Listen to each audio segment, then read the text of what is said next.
Most investors don't lose money because they don't know why to sell. They lose money because they don't know when. That's the key. And that sounds like a small difference, but it's not, because a reason to sell feels smart, but a trigger is what actually protects you. A lot of investors already have reasons to sell. They'll say things like, if the story changes, if the fundamentals weaken, if the trend starts to break.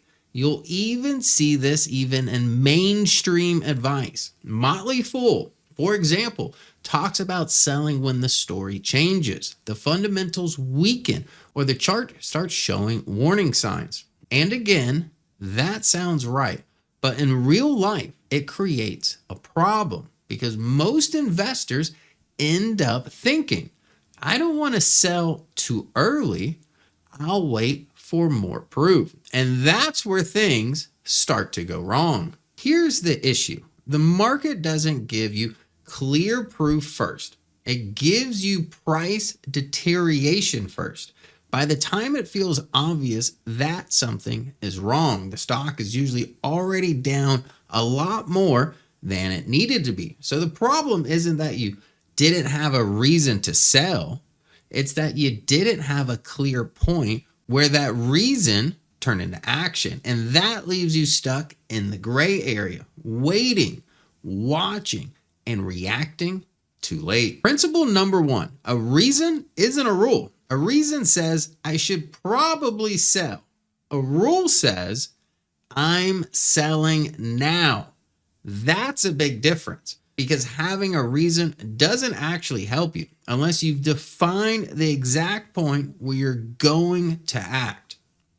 Principle number two, certainty comes too late. Most investors wait until the decision feels obvious, but by that time, it feels obvious. The damage, it's already done. The market shows weakness first, and clarity comes later. So if you're waiting to feel certain, you're almost always reacting after the fact. Principle number three, decide before you're under pressure. Disciplined investors don't decide when the sell is in the moment. They decide in advance. They define what we call a trigger, a line in the sand, the exact point where they've already decided.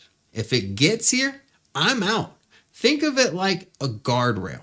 It's not built while the car is sliding off the road. No, it's already there to protect you. So if you drift too far, it stops you automatically. So what does that actually look like? A trigger is your line in the sand, the point where you stop thinking and action is taken. Before you ever enter a trade, you define what would have to happen for me to sell this position. And if you make that decision when you're calm, not when the stock is dropping, because here's the mistake most investors make.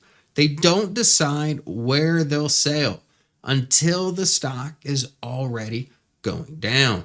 And once it's going down, you're not deciding anymore. You are simply reacting. This is where having a system helps, because instead of guessing or negotiating with yourself in the moment, you already have a defined exit level. At VectorVest, tools like the Market Launchpad help you do exactly that with clear buy, hold, and sell guidance and a predefined stop price. So instead of asking yourself every day, should I sell? You already know the line that matters. So here's the takeaway. Before you buy any stock, define the exact point where you will sell it. Don't just have a reason to sell. Define the exact point where you will act.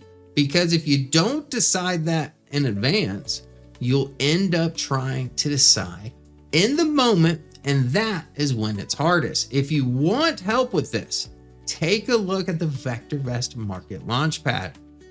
It gives you structured guidance on when to buy, hold, and sell, including a predefined stop price. So you're not guessing or reacting in the moment anymore. You can start a trial and see how it works. The link is in the description below.